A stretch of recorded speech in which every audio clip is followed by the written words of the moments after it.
Koncerts Meža parkā. Mana dislokācijas vieta ar kameru ir uz pacēlāja.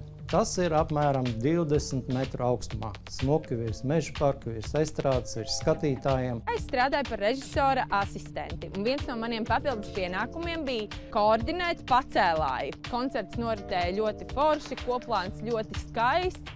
Koncerts paši jau ziniet, stundas 3, varbūt 3,5, 4. Es tur vēju izpūsts, visi laimīgi, priecīgi iet man garām, ar rokām sveicina.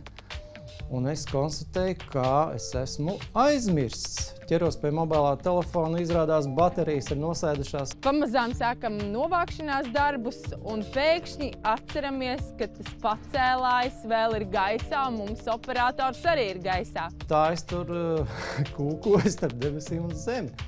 Gaidīju, ka kāds mani nocels lejā. Izstāsti arī tu savu dziesmu svētku stāstu. Plašāka informācija ltv.lv sadaļā Dziesmu svētki.